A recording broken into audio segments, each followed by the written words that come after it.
A graça e a paz, Senhor Jesus, a todos que me assistem agora nesse momento. Vamos continuar com o assunto predestinação. Como havia falado anteriormente, entre os novos reformadores está tendo uma pequena confusão doutrinária a respeito, porque eles se baseiam nos antigos reformadores. Então, Armínios e Calvino fizeram as suas teologias, nos quais eles manifestaram as suas ideias. E hoje nós vivemos o tempo em que Jesus está pronto para arrebatar a sua igreja. E não há mais tempo em dúvidas. Então, Deus, pela tua misericórdia, trouxe para nós o Espírito Santo. O Espírito Santo nos comove a fazer o estudo da palavra, da verdade bíblica, para que não haja confusão. Para isso, eu vou fazer a leitura para começar a dar uma ideia realmente do que é predestinação. Vou fazer aqui leitura em Efésios, capítulo 1, versículo 4 ao 5, que vai nos dizer assim: como também nos elegeu nele, antes da fundação do mundo, para que fôssemos santos e irrepreensíveis diante dele em amor. E nos predestinou para filhos de adoção por Jesus Cristo, para si mesmo, segundo o beneplácito de sua vontade. Então, por esse versículo, nós vemos aqui que temos realmente a predestinação. Mas, no âmbito mais profundo, essas coisas precisam ser reveladas para que não haja dúvida sobre a salvação. Por isso, a palavra de Deus ela vem sendo renovada dia a dia. Você lê algo que você teve uma compreensão, outro dia você vê que tem uma novidade. Por exemplo, vamos fazer aqui uma leitura em Deuteronômio 29, 29. As coisas encobertas pertencem ao Senhor nosso Deus, porém as reveladas nos pertencem a nós e aos nossos filhos para sempre, para que cumpramos todas as palavras dessa lei. Então, Deuteronômio 29, escrito por Moisés, nos dá uma ideia de que Deus revela aquilo que ele quer revelar. Aquilo que ele não quer revelar é porque não nos interessa. Mas as partes reveladas foram dadas a nós e aos nossos filhos, segundo a palavra de Deus. Agora, considerando esse versículo, a nós e aos nossos filhos, a gente leu várias leituras anteriores, nós entendemos que isso se estende aos nossos filhos. Agora, pela revelação do Espírito Santo, esses nossos filhos não são os filhos de sangue, são os filhos adotivos para Cristo. Então eu ganhei alguém para Jesus, ele passa a ser meu filho espiritual. Então essa é uma revelação nova, porque o texto nos fala claramente que é os nossos filhos, a nossa herança. Então a revelação diz que os filhos que somos, foi desenvolvido com o pregar do Evangelho e nós ganhamos ele para ser um servo de Deus. Então ele passa a ser nossos filhos. Nós adotamos um filho novo. Então, os filhos da fé. Então, tá vendo? Uma nova revelação. Porque até anteriormente eu entendia que eram nossos filhos de sangue. Não porque os nossos filhos escolhem seus caminhos. Você pode trazer ele no Evangelho, trazer ele firme, mas de repente, no decorrer da vida dele, ele resolve ser um macumbeiro. Então a palavra realmente é sobre os filhos que nós ganhamos para Jesus, nossos filhos da fé.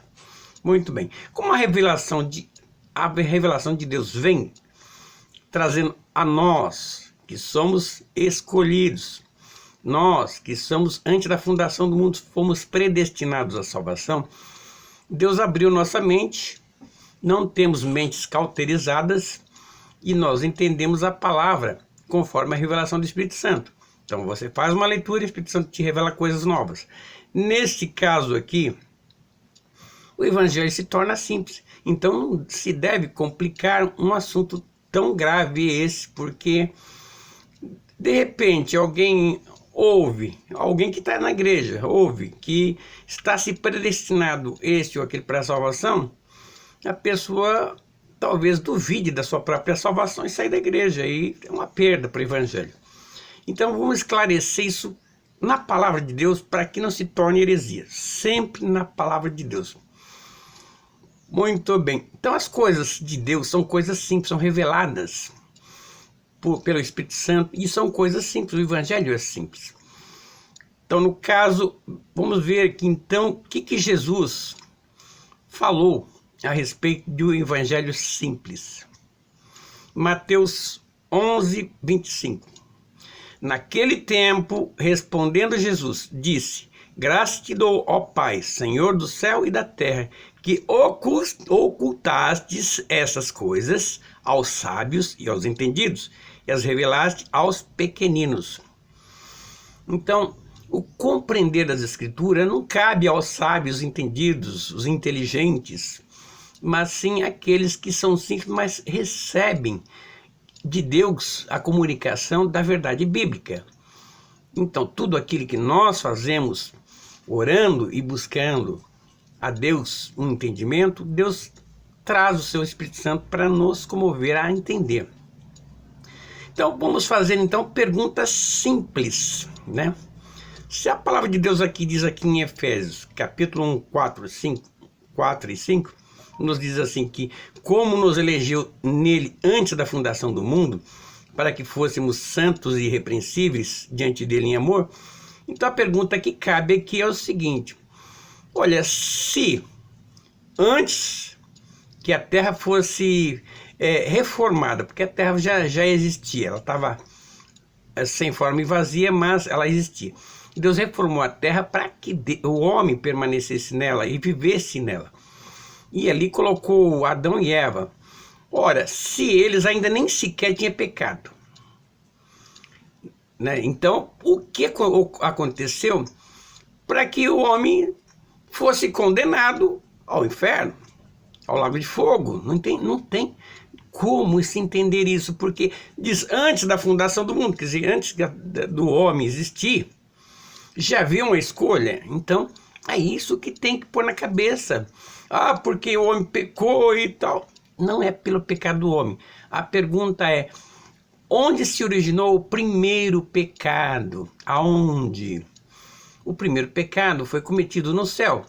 A consequência daquele pecado trouxe uma consequência para esse pecado de Adão e Eva. Então, essas consequências vieram de coisas antigas. Por isso a predestinação na Bíblia, que ninguém busca isso aí, mas tão fácil, tão tranquilo de entender isso aí, mas ninguém, a turma complica. Então é o que nós procuramos saber. Então havia então um plano de Deus para a restauração daquele que se havia perdido.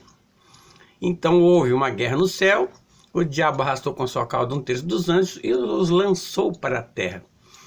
Por isso, Deus teve que fazer um plano para a salvação daquilo que se havia perdido. Anteriormente, Deus não perdoou os anjos, mas depois houve um conselho, um juízo, e houve ali uma escolha de quem devia se aproveitar daquela debanda, daquela guerra do céu, em que os perdidos estavam lançados nas profundezas da terra. Por isso, tem que usar a cabeça, não ir pelas paixões, ter medo de falar com Deus: Senhor, por que o Senhor foi tão injusto com Adão ali no jardim? O Senhor sabia de tudo antes de acontecer e o Senhor promoveu aquela injustiça. Não, Deus é super justo, justíssimo. Então, devemos entender o plano de Deus. Mas, para isso, nós vamos fazer esse estudo avançar nos próximos capítulos. Até mais.